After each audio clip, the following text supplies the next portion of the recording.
आप देख रहे हैं रीवा दर्शन। मैं उपेंद्र द्विवेदी। आइए जानते हैं क्या है आज की प्रमुख खबरें। रीवा के कृष्ण कुमार ने रचा इतिहास। दोनों हाथ न होने के बाद भी पैर से लिखकर 12वीं की परीक्षा में 82% अंक हासिल कर दिया मिसाल कायम। मुख्यमंत्री ने किया संवाद। सड़क निर्माण के बाद भी सड़क सुविधाओं से अभी भी वंचित हैं ग्रामवासी। ग्राम पंचायतों में भ्रष्टाचार की इंतहा। गरीबों का हक छीनने के लिए किए जा रहे हैं हर जतन। मामला त्योंथर के अमाव पंचायत का। और कोरोना संक्रमित व्यक्ति की मौत के पश्चात अंतिम संस्कार को लेकर परिजनों ने किया शांति धाम में हंगामा। इन खबरों को आगे हम विस्तार से देखते हैं।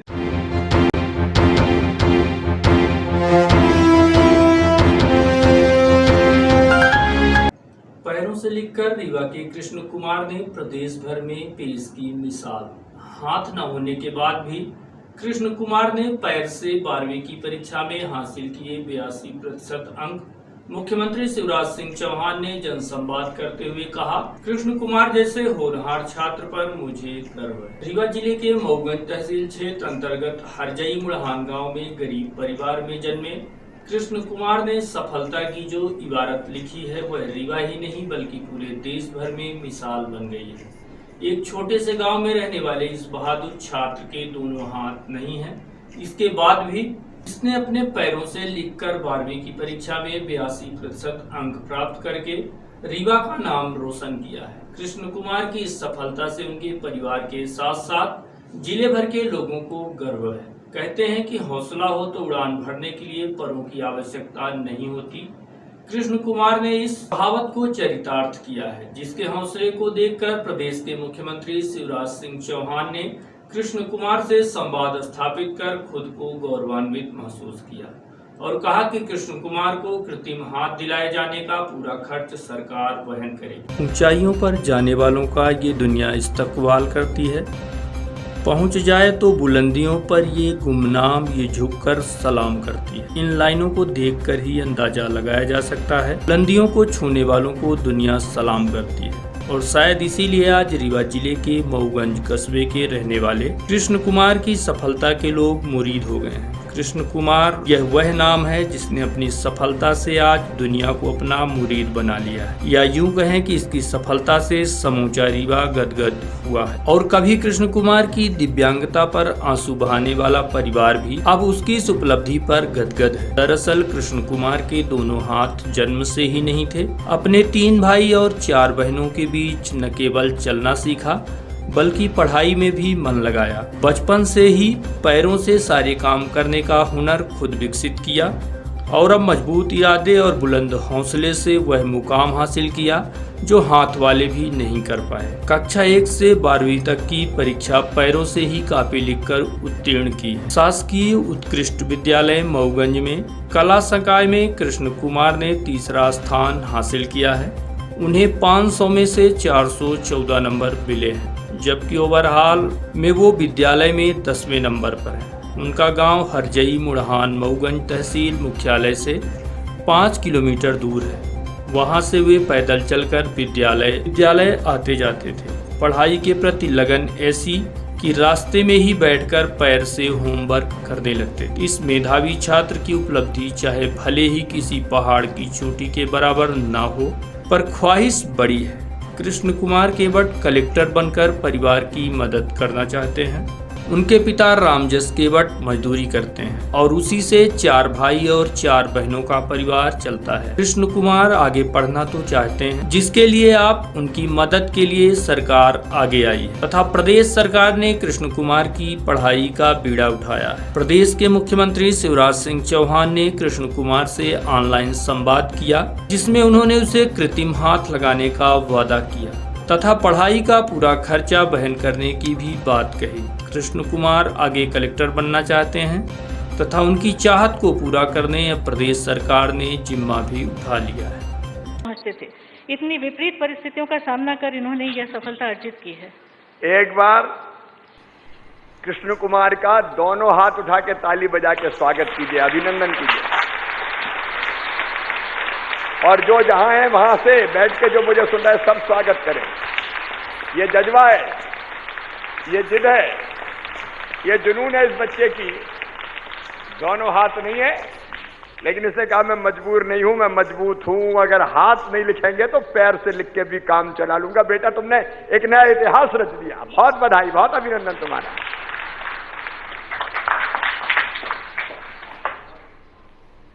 कृष्ण कुमार पिताजी मजदूरी करते हैं? Good morning. हाँ बेटा। Good morning sir. क्या बेटा? Good morning sir. हाँ गुड मॉर्निंग बेटा। क्या पिताजी क्या करते हैं? मजदूरी करते थे, वो अब सियाने हो गए, नहीं कर पाते हैं। अब नहीं कर पाते तो घर में और कौन कौन है बेटा? मेरे 4 भाई हैं, 4 बहन हैं। अच्छा, जो 4 भाई है वो छोटे हैं कि बड़े हैं? हमसे 2 बड़े हैं, 1 छोटा है। फिर घर का खर्च कैसे चलता है परिवार का? घर का खर्चा ऐसे पिताजी किसी के अधिया तिहैया मजदूर वो करते हैं, किसानी माताघाल, तो उसी से चल रहा है सर। अभी काम चल जाता है? नहीं चल पा रहा है सर। अच्छा अच्छा बेटा, मैं ये सोच रहा। हाँ बोलो बोलो बोलो, तुम्हारे मन में जो है बोलो। जी सर, मैं ये सोच रहा हूँ कि IAS की तैयारी करना चाहता हूँ। ये हमारी भरपूर सहायता नहीं हो पा रही है घर से। हमारे माता पिता बहुत कमजोर हैं सर, इसीलिए नहीं हो पा रही। कृष्ण कुमार, अब तुम केवल माता पिता के बेटे नहीं हो, मध्य प्रदेश के बेटे हो, और मामा भी तुम्हारे साथ है। और आज हम ये फैसला करते हैं, कृष्ण कुमार की पढ़ाई का पूरा खर्चा, IAS की कोचिंग, ट्रेनिंग, उच्च शिक्षा, वो पूरा मध्य प्रदेश सरकार उठाएगी। उसकी एक व्यवस्था बना ली जाए। मैं निर्देशित करता हूँ शिक्षा विभाग को। और सर सोच रहा हूँ कि हमारे हाथ लग जाए सर। क्या बेटा? हाथ? हाँ भी दोनों लग हाथ। जाए। ये भी तुरंत, यहाँ कमिश्नर भी है, रस्म आप ही लोग व्यवस्था करो। इसका चेकअप होगा बेटे का, और जहां भी हाथ लग सकते हो वहां इसको इलाज के लिए भेजा जाएगा। आप ये नोट कर लें, जो भी खर्चा होगा राज्य शासन करेगा। और जब इतनी हिम्मत है हमारे बेटे कृष्ण कुमार में, तो बेटे तेरे हाथ भी लगेंगे और हाथ काम भी करेंगे। क्योंकि हमने उस शेर सुना था कि पंखों से कुछ नहीं होता, हौसलों से उड़ान होती है। तू तो हौसलों से उड़ान भर रहा है बेटा, बहुत बधाई। अब तुमको IAS बनना है और बनोगे तुम, मुझे पूरा विश्वास है। जी सर। ये हिम्मत मत हारना। अच्छा ये बताओ, आज सबको बताओ, जी सर। हाथ नहीं थे तो मन में कभी तुम्हारे निराशा तो नहीं आई कि अब क्या करूं, कैसे करूं? नहीं सर। क्या मन में क्या भाव आते थे? नहीं, मेरे माता पिता भेजते थे स्कूल, कहे मैं रोज जाता था स्कूल। पैर से कभी नहीं कहे कि वो ना जाए। अच्छा, फिर पैर से लिखने का विचार कैसे आया आपके मन में? अपने से धीरे धीरे देखते देखते बच्चों लोगों का हमें भी अभ्यास हो गया। पैर से लिख लेते हो जाते पूरा? रहे। जी सर। तो चमत्कार से कम नहीं है। अरे मीडिया के मित्रों, कम से कम ऐसे बच्चे की कहानी जरूर दिखाना, ताकि दूसरे बच्चे भी इससे प्रेरणा प्राप्त कर सके। हाथ नहीं है लेकिन पैरों से लिख लिख के 82% से ज्यादा नंबर लेके मेरा बेटा आ रहा है कृष्ण कुमार। तुम्हें गर्व है मध्य प्रदेश, तुम पर गर्व है मध्य प्रदेश को। अब तो तुम बस पढ़ाई की तैयारी करो, बाकी व्यवस्था कैसे बननी बात करके आदरणीय इंदर जी, शिक्षा विभाग पूरी व्यवस्था करेगा। जो भी जरूरत होगी प्रावधान कर दिया जाएगा। और इलाज की भी कैसे व्यवस्था होगी आप चिंता कीजिए, हाथ कहाँ लगेंगे। और पढ़ाई की आगे बच्चे से बात करके, वहां कौन बैठे हैं इनके साथ? सर कमिश्नर है भाई हैं। मैं बैठा हूँ सर। नमस्कार सर, राजेश बोल रहा हूँ सर। राजेश, बच्चे की जवाबदारी हमने ली है पूरी। सर बिल्कुल सर। शिक्षा विभाग के साथ कोऑर्डिनेट करके कहाँ इलाज होगा जी सर, उसकी बातचीत करो। और पढ़ाई का पूरा इंतजाम करना है, हाथ लगवाने भी भेजना है। सर पहले पता कर लेते हैं, यहाँ से भी हम पता करें कि मुंबई में होगा, दिल्ली में होगा, चेन्नई में होगा, जहाँ भी हो सकता हो। जयपुर में भी शायद कृत्रिम अंग वाला काफी अच्छा वो है, तो एक बार देख के कहाँ बेहतर से बेहतर है। हाँ ठीक है बेटा। हमको बहुत अच्छा लगा और CM ने बोले हैं कि तुम्हारा हाथ लग जाएगा और पूरा पढ़ाई के लिए पूरा खर्चा में उठाऊंगा, भारत सरकार द्वारा उठाई जाएगी।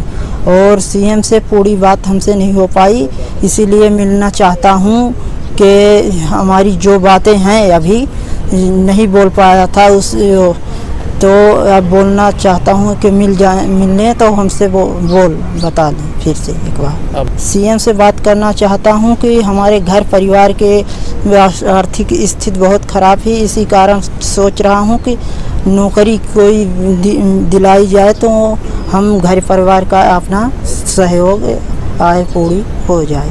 हमारी कठिनाई बहुत आई है, यहाँ से पैदल आते जाते थे और जो थक जाते थे वहाँ से आते जाते तो कहीं गली पर बैठकर अपना सबक पूरा करता था। हो गया ठीक ही रखते थे, हमारा शिक्षकों का सहयोग हो गया ठीक ही था, सभी लोग मानते थे, बताते थे सहयोग ज़्यादा तो नहीं हो सकता था तो हो गया, पढ़ाते थे जैसे पढ़ा। हम जस के बैठे सर 82% ले आए हैं सर। ये इनको हमने पढ़ाया, घर में पढ़े और पैदल आने जाने जाते हैं स्कूल, और ये मतलब के इनको पैदल आते जाते में परेशानी तो होती थी, लेकिन हो जाते हैं आते हैं पढ़ते हैं, जितनी अपनी पास हैसियत परिस्थिति रही है परिस्थिति ऐसी वही हिसाब से पढ़ाने। कोचिंग मैंने नहीं कराया इनको, क्योंकि हमारे पास गरीबी है, गरीबी कारण मैंने नहीं कराया कुछ। घर में पढ़ते हैं 3 घंटा, ये अपनी जो है टाइम वेस्ट करते हैं घर 3 घंटे 3.5 घंटे, उसी से इतना इन्होंने प्राप्त किया। तो जितनी अपनी परवरिश है जितना है इनको सिखाते हैं पढ़ाते हैं, टाइम देते हैं कि हमारे पास जितनी टाइम उतनी ले हो तुम भाई, हम भले स्टूडेंट लिए आप तो पढ़ें, नहीं समझें। इसीलिए मैं गरीबी के कारण अपने हिसाब से पढ़ाए। कृष्ण कुमार के हाथ पैदावार नहीं है, इसी मतलब पैदावार बच्चे जो पैदा हुए हैं तो छोटे रहे तो ऐसे पैदा भी, अब धीरे धीरे सेते पालते 5-6 साल के हो गए तो इनके नाम लिखाए स्कूल में। अब वो हाथ से लिखने वाले की कलाकारी देख के ही पैर से लिखने लगे। अब पैर से लिखते लिखते अब आपके इनकी राइटिंग सही हो गई, इसी से अब जब से इनका नाम लिखा तो कोई कक्षा में फेल नहीं हुए। अच्छा, अब हम अपने बच्चे को इनके पढ़ाई के हिसाब से हमारी गर्मा यही है कि ये आगे के बढ़े और ज़्यादा ज़्यादा परसेंट ले आए। क्या बनना चाहते हैं? ये कलेक्टर बनने के इनकी ख्वाहिश है, तो हम सोच रहे हैं कि चलो भाई आपकी जो ख्वाहिश है तो जितना हमसे हो सके हम मदद करें, और अगर नहीं है तो शासन से मदद मांग रहे हैं कि शासन मदद दें, इनको आगे बढ़ाएं, इनकी नौकरी चाकरी इतने में दे दें, इनकी ख्वाहिश है तो और पढ़े आगे प्रमोशन हो। कोई नहीं प्रशासन मदद किया हमारी। इनकी पेंशन जरूर, इनकी विकलांगता कारण की 300 बनाई थी, इसके लिए आप जो बढ़ाई तो 600 हो गई है, बाकी कोई हमारी आज तक इनकी बच्चों को पढ़ा सकते हैं। अब हमारी आस्तिक यही है कि जितनी हमारे पर हैसियत हम करें, लेकिन अब हमने आगे जो ज़्यादा रुपया पैसा लागेगा तो हमारे पास तो है नहीं, इसीलिए शासन से मांग कर रहे हैं कि शासन हमारी मदद करें। सड़क निर्माण होने के बाद भी सड़क सुविधाओं से वंचित है ग्राम पंचायत गंगतीरा कला के लोग। यह मामला दरअसल त्योंथर जनपद पंचायत के ग्राम पंचायत गंगतीरा कला स्थित ग्राम खरिहानी पहुंच मार्ग का है, जिसका निर्माण तो ग्रामवासियों की मांग के बाद किया गया, परंतु स्थानीय व्यक्ति की सरहंगाई व मनमानी के कारण सड़क की सुविधा से लोग अभी भी वंचित हैं। उसकी सबसे बड़ी वजह सड़क के बीच में लगा एक पुराना आम का पेड़ माना जा रहा है। आम के दोनों पार सड़क का निर्माण भी करोड़ों खर्च कर करा दिया गया है, लेकिन गांव के सरहंग व सामाजिक व्यक्ति अमर बहादुर सिंह की हठ धर्मिता के आगे जहां ग्रामवासी सड़क बनने के बाद भी सुविधा से वंचित हो रहे हैं, वहीं गांव वालों की माने तो प्रशासन भी इनके सामने घुटने टेक चुका है। त्योंथर तहसील अंतर्गत ग्राम पंचायत गंगतीरा कला के ग्राम खरिहानी की प्रधानमंत्री ग्राम सड़क के मध्य लगे आम के पेड़ की वजह से सड़क तो बन गई, इसके बाद भी अपने गंतव्य तक पहुंचने ग्रामवासियों को काफी जद्दोजहद करनी पड़ती है, जबकि शासन द्वारा बाकायदा करोड़ों रुपए खर्च करके सड़क का निर्माण कराया गया है। जमीन भी सरकारी नक्शे व रोड में दर्ज हो चुकी है, लेकिन फिर भी प्रशासन व ठेकेदार घुटने टेक चुके हैं, जिसकी वजह से बीच में एक आम का पेड़ सड़क सुविधाओं में बाधक बना हुआ है, जिसकी वजह से आज भी ग्रामवासी परेशान है।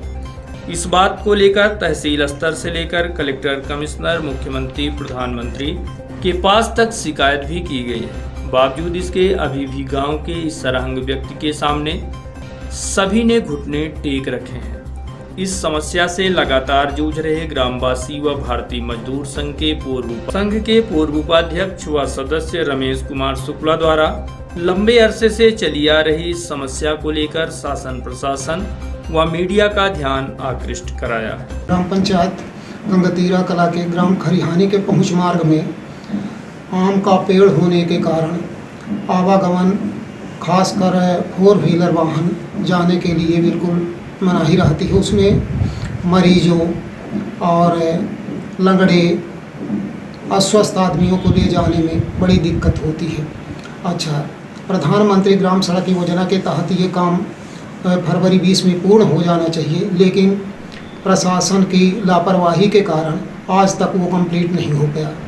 जबकि तहसीलदार साहब ने पेड़ काटने के लिए अनुमति दे दिए हैं, थाना प्रभारी सुहागी को उक्त व्यक्ति के विरुद्ध प्रतिबंधात्मक कार्यवाही करने के लिए श्री अमर बहादुर सना प्रभाकर सिंह ग्राम कुठिला के विरुद्ध प्रतिबंधात्मक कार्यवाही के लिए लेख किया है, लेकिन टीआई साहब सुहागी ने आज तक कोई काम नहीं किया।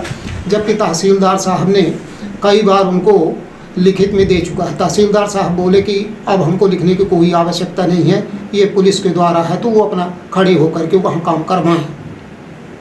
सरपंच ग्राम पंचायत गंगतीरा कला ने 2-3 बार संपर्क किया, परंतु आज तक वो पेड़ नहीं कटा, जिसकी वजह से आवागमन का कार्य खासकर 4 व्हीलर वाहन तो बिल्कुल ही जा ही नहीं सकते, और जिससे के लिए मरीजों के लिए बड़ी दिक्कत पड़ती है।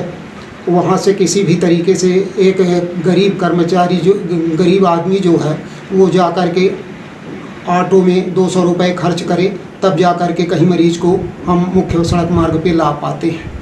कब से समस्या इस तरह की है? ये समस्या सर 4 साल से, सितंबर 16 से सड़क निर्माण होना था, तो ये पूरी गर्मी निकल गई और अभी तक वो काम नहीं हुआ। इसकी शिकायत कहाँ आप लोगों ने की? इसकी शिकायत सर हमने माननीय पंचायत मंत्री श्री कमलेश्वर पटेल साहब थे, वहाँ किए, कलेक्टर साहब को किए, और प्राइम मिनिस्टर ऑनलाइन में शिकायत किए थे, तब तो जाकर के ये रोड का निर्माण हुआ। नहीं तो वो पूर्व में ही ये बोले थे कि आपके खरिहानी गांव की सड़क बन चुकी है, 2001 में जनसंख्या 547 थी, ये कार्य पूर्ण हो चुका। तब हम उनको बोले कि भाई ये बरसात में ये आरसीसी सड़क आपकी बह गई क्या, और सूचना के अधिकार के तहत हम वहाँ से जानकारी लिए, तब इनकी वास्तविकता ये हुई। तो फिर से एडिशनल में इनको जोड़ा गया, और जोड़ने के बाद फिर वर्क ऑर्डर हुआ और टेंडर हो करके काम शुरू हुआ। उसमें भी कुछ अतिक्रमणकारियों द्वारा रास्ते में अवैध कब्जा भी कर लिए हैं, लेकिन हो गया जितनी जगह अपन को मिली है उसके तहत वो ठेकेदार अपना काम पूरा कर दिया। अब पेड़ का आम कहना चाहिए कि सर उसकी बगैर कटाई के कारण आम का पेड़ बाधित है। बीच रास्ते में पेड़ होने के कारण अगल बगल दूसरे की रास्ता है, आराजी दूसरे की है, तो वो ज़मीन देना नहीं चाहता सर, और इधर से ये खाई खोद देते हैं, तो इसलिए वाहन नीचे नहीं उतर पाते हैं बड़े। यदि वो आम का पेड़ कट जाए तो समस्या हल हो जाए, नहीं तो अगल बगल से कर दिए। जो रास्ता पेड़ को छोड़ के थी आगे और पीछे, उसको जोड़ दिए। अब वो आम का पेड़ कट जाए तो पूरी रास्ता बन जाए।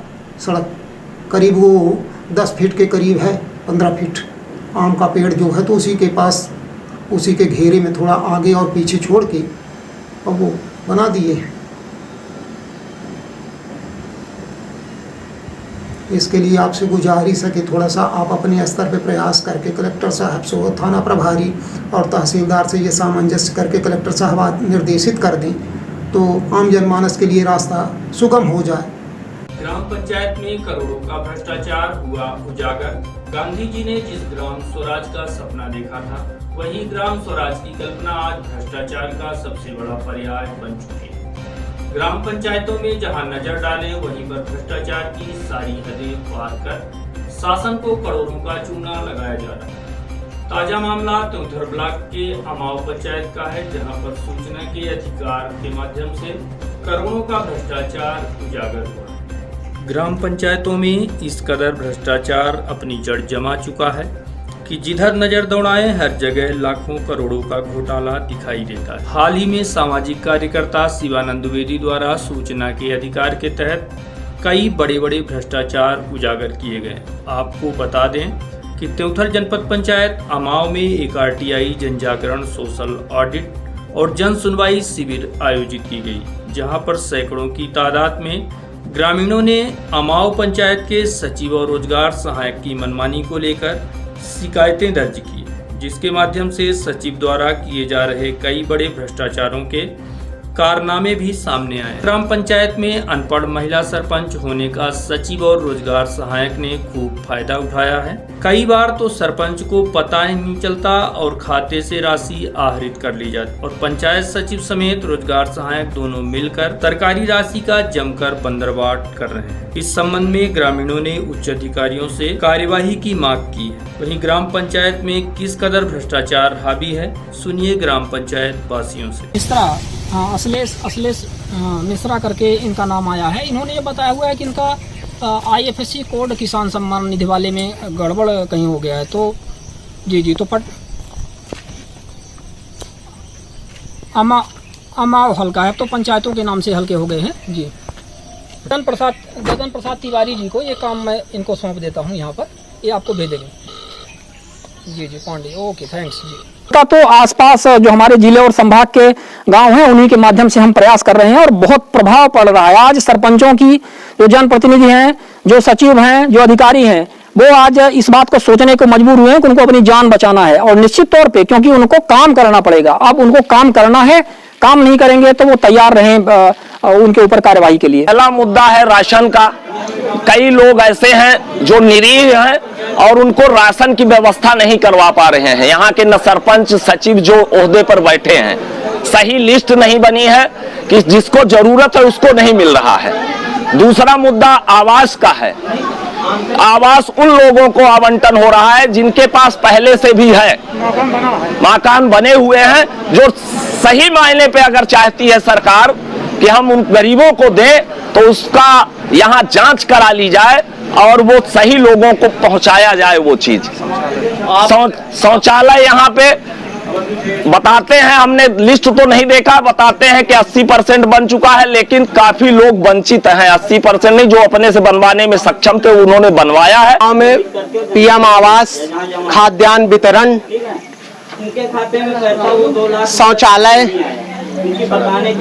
PCC रोड, आयुर्वेदिक भवन, डिस्पेंसरी जो कागज में बन गया, पैसा निकल गया, जमीन पर एक भी काम नहीं हुआ। तालाब निर्माण कराया गया, जबकि ग्राम अमाव में सरकारी तालाबें नहीं है। 2 लाख रुपए आ गए, 2,20,000। हमारे यहाँ PM आवास उसको दिया गया जो पैसा दिया, जिसके पास पैसा नहीं है उसको आवास नहीं मिला। उसको बोलते हैं सूचे, तो आपका नाम ही नहीं है आवास योजना लिस्ट में। आज तक लिस्ट नहीं दिखाई गई किसी गांव के व्यक्ति को, आज तक एक भी नहीं। हमारे गांव में एक भी ग्राम सभा की बैठक नहीं हुई। जनता की लापरवाही है। जनता अब जाग रही है। जनता 1-2 बार कहे, लेकिन ये कोई सुनने को तैयार नहीं।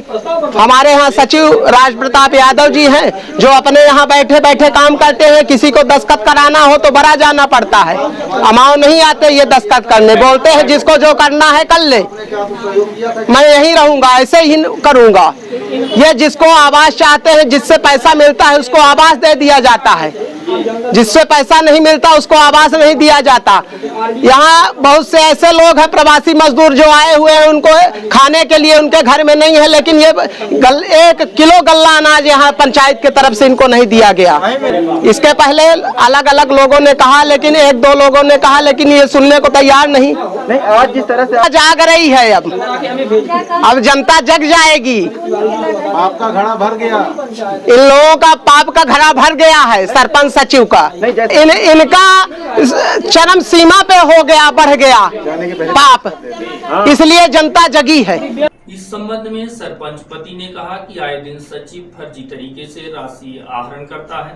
इतना ही नहीं, सरपंच पति के नाम से कंस्ट्रक्शन कंपनी भी खोल रखा है। ग्राम पंचायत अमाव के सरपंच पति मोतीलाल सेन का आरोप है कि उनकी पत्नी अनपढ़ है तथा वह भी कम पढ़ा लिखा है, जिसका फायदा उठाते हुए सचिव व रोजगार सहायक द्वारा जमकर भ्रष्टाचार किया जा रहा है। सरपंच पति ने कहा कि गांव का सचिव राजप्रकाश यादव है, जो फर्जी तरीके से कागजी कार्यवाही कर सरपंच का अंगूठा हस्ताक्षर ले लेता है और भ्रष्टाचार का खेल खेलता है।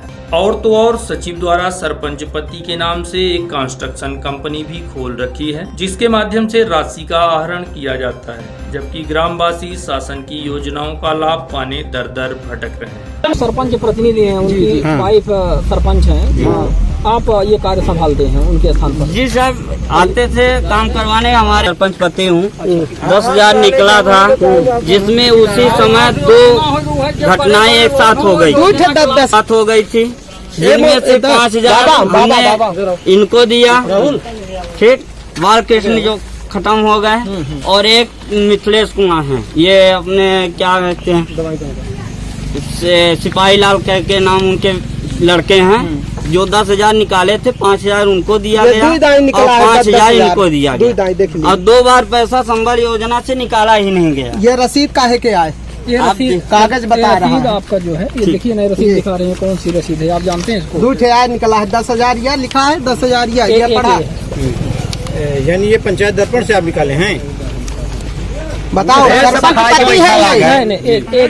आप लोग शांति बनाइए, शायद आपको जानकारी ना हो। मेरे जानकारी में सर, सचिव ने मेरे जानकारी में खाली एक ही बार निकला है 10,000 रुपए, जो भी की नगद हमने पहले ही भुगतान कर दिया।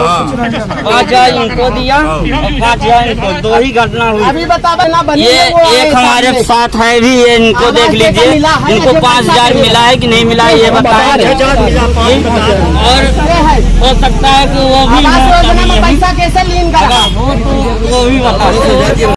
Business, house warming, love marriage, court cases, foreign tour, family problem, वसीकरण, मुटकरनी, ब्लैक मैजिक स्पेशलिस्ट, और कुछ भी मसाइलों, हर मसले का हल मौजूद है।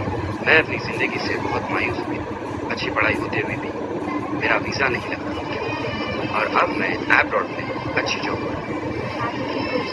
सब ठीक था। उसके बाद मेरे और मेरे पति के बीच में कई झगड़े होने लगे, जिसकी वजह मुझे मालूम ना थी कि कई दिनों तक चलता रहा। अब हम दोनों मोहब्बत से जिंदगी गुजार रहे हैं। घर बैठे सभी समस्याओं का 100% समाधान कराएं। एक बार फोन घुमाएं। बाबा सरताज खान 9517725754। सोना मनपुरम लॉकर में रखो, ऑनलाइन गोल्ड लोन ऐप भी डाउनलोड करो। ऐसा हमरा भैया स्मार्ट हुआ, फोन के साथ स्मार्ट हुआ। सोना मनपुरम लॉकर में है तो कहीं किधर भी स्मार्ट बने, कहीं किधर भी स्मार्ट बने। अपना गोल्ड मनपुरम लॉकर में रखो, सब लोग ऐसा स्मार्ट बनो। Manappuram online gold loan smart है। महानगरों की तर्ज पर आपके शहर रीवा में भी आधुनिक साज सज्जा एवं स्वच्छ वातावरण के साथ खुल गया है चाय साय बार।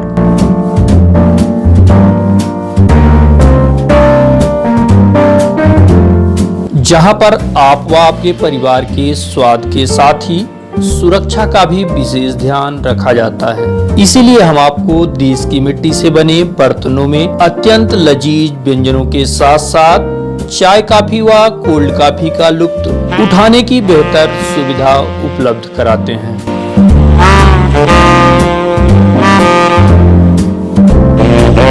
जहां पर विशेष रूप से हाइजीन का ध्यान तो रखा ही जाता है, साथ ही चाय साय बार आपके लिए पॉकेट फ्रेंडली भी है। यहाँ पर 10 रुपए से लेकर 100 रुपए तक के मेन्यू उपलब्ध हैं। चाय साय बार आपके शहर के मध्य विश्वविद्यालय रोड स्थित खुटेही में संचालित है, जहाँ पर चाय के 17 फ्लेवर के साथ ही कॉफी के भी दर्जनों फ्लेवर उपलब्ध हैं। तो आपके शहर रीवा में पहली बार चाय साय बार लेकर आया है बेहतरीन स्वाद व एहसास के साथ एक अच्छे माहौल में परिवार के साथ आनंद लेने का बेहतरीन विकल्प। तो आइए हम ये जान लेते हैं कि ये चाय साय बार कहाँ पर संचालित है। आपको बता दें कि चाय साय बार का पता है shop number 3 Tandon plaza, Canara bank के समीप, खुटेही, रीवा।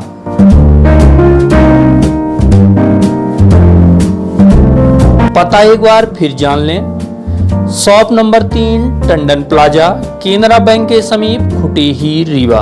तो आपसे आग्रह है कि एक बार सेवा का अवसर जरूर दें। कोरोना संक्रमण की वजह से हुई मौत के बाद अंतिम संस्कार के दौरान मृतक के परिजनों ने बदरिया मुक्ति धाम में हंगामा मचा दिया, जिसके बाद लोगों को शांत कराने पुलिस का सहारा लेना पड़ा। वहीं मौके पर पहुंची पुलिस ने हंगामा कर रहे लोगों को शांत कराया। दरअसल जो जानकारी निकलकर सामने आई है उसके मुताबिक कोरोना संक्रमित मरीज का दाह संस्कार परिजन पूजा पाठ एवं विधि विधान से करना चाह रहे, परंतु कोरोना की गाइडलाइन के चलते नगर निगम कर्मचारियों द्वारा इस बात का विरोध किया गया, जिसको देखते हुए निपनिया स्थित बदरिया मुक्ति धाम में मृतक के परिजनों ने हंगामा खड़ा कर दिया। बात यहां तक पहुंच गई कि परिजन गाली गलौज में उतारू हो गए, जिसे देखते हुए नगर निगम को पुलिस बुलानी पड़ी। तब जाकर मामला शांत हुआ, जिसके बाद मृतकों का अंतिम संस्कार किया गया। ये जनरल लाश थी, कोरोना पॉजिटिव वाली लाश तो किनारे में थी। वो हम लोगों ने अभी 2-2.5 घंटे हो गए उसको मंगवाए हुए GMH से। एक्चुअली क्या है कि इसका धुआं किसी के ऊपर ना जाए, हम लोग चाहते हैं, इसलिए इन भीड़ को हम लोग हटाना चाहते थे, लेकिन इनकी बॉडी जलने के बावजूद ये लोग हटने को तैयार नहीं थे। अभी 100 डायल करके पुलिस को बुलाया गया, तब जाकर हमारे कर्मचारियों से उलझ गए थे। हमारे कर्मचारी वहाँ आग लगाने जा रहे थे कोरोना पॉजिटिव डेड बॉडी के। नहीं, इसमें पूजा पाठ करना अनिवार्य नहीं है। इधर किसी को आने की इजाजत भी नहीं है। आज मैं लेट हो गया, ऑफिस में कुछ कागजात बांटने थे, राशन मित्र MIS फीडिंग का, तो उसी में लेट हो गया। तब मेरे को अभी फोन आया लेबर्स की ओर से, तब मैं दौड़ के आया और आप पुलिस की सहायता लेके इनको हटा दिया गया। हाँ, बिल्कुल रोका जा सकता है, क्योंकि वो प्रोटोकॉल में है नहीं, गाइडलाइन में भी नहीं है। कोरोना पॉजिटिव का जो डेड बॉडी हम डिस्पोज करने के लिए लेते हैं, वो मात्र सीधे डिस्पोज करेंगे, किसी को यहाँ पूजा पाठ करने नहीं मिलेगा। कोरोना महामारी से बचाव की दिशा में रॉबिनहुड आर्मी द्वारा चलाई जा रही जन जागरूकता। एक तरफ जहां पूरी दुनिया भर में कोरोना संक्रमण की तबाही से लोग हलाकान हैं, वहीं दूसरी तरफ कई सामाजिक संगठनों द्वारा इस संकट की घड़ी में कोविड-19 महामारी से बचाव की दिशा में जागरूकता तो की ही जा रही है, साथ ही जरूरतमंदों की हर संभव मदद भी की जा रही है। इसी कड़ी में शहर में रॉबिनहुड आर्मी के वॉलंटियर्स द्वारा रविवार को चिरौला मंदिर स्थित गरीबों एवं जरूरतमंदों को खाद्य पदार्थ एवं वस्त्र भी वितरित किए गए। इस दौरान रॉबिनहुड आर्मी के रॉबिन ओसिन झा, नीरज त्रिपाठी, ऋचा तिवारी ने अपनी टीम के साथ चिरौला मंदिर के समीप बस्ती में पहुंचकर लोगों को मास्क व सैनिटाइजर भी वितरित किया है। वहीं संस्था द्वारा शहरवासियों से अनुरोध किया गया है कि जरूरतमंदों की मदद में स्वेच्छानुसार फल, अनाज, भोजन, वस्त्र, मास्क व पुस्तकें दान कर संस्था के सदस्य के तौर पर लोगों की मदद करें। मैं नीरज त्रिपाठी, आज हम लोग चिरौला के पास में एक बस्ती है, वहाँ पे जागरूकता अभियान करने आए हुए थे और दूसरी चीज़ों का डिस्ट्रीब्यूशन करने आए हुए थे। देखिए, साफ़ सफाई रखना बहुत ज़्यादा ज़रूरी है। कोविड से अगर लड़ना है तो मास्क और सैनिटाइज़र, ये सब चीज़ें बहुत अच्छे तरीके से अपन को यूज़ करना आना चाहिए। तो आज हम लोगों ने जागरूकता करने का काम यहाँ पे किया है। बाकी अब ऋचा जी बताएंगे। नमस्कार, हम सब रॉबिनहुड आर्मी संस्था से हैं। यह संस्था कोई भी सरकारी संस्था नहीं है। यह संस्था काम करती है ज़रूरतमंदों तक भोजन पहुंचाने में। जो भी खाना बच जाता है हमारे घरों में या किसी भी रेस्टोरेंट में, तो वो खाना हम वॉलंटियर्स के थ्रू, जिन्हें हम रॉबिन्स कहते हैं, उसकी साथ एकत्रित करके भोजन फिर हम ज़रूरतमंदों में वो खाना बांटते हैं। यह संस्था किसी भी पैसों के लेन देन को सपोर्ट नहीं करती है। हर पार्टी किसी भी पार्टी को सपोर्ट नहीं करती है और हर जाति का सम्मान करती है। आज हमारे ड्राइव है जिसमें हम कपड़े, भोजन और जो अनाज है वो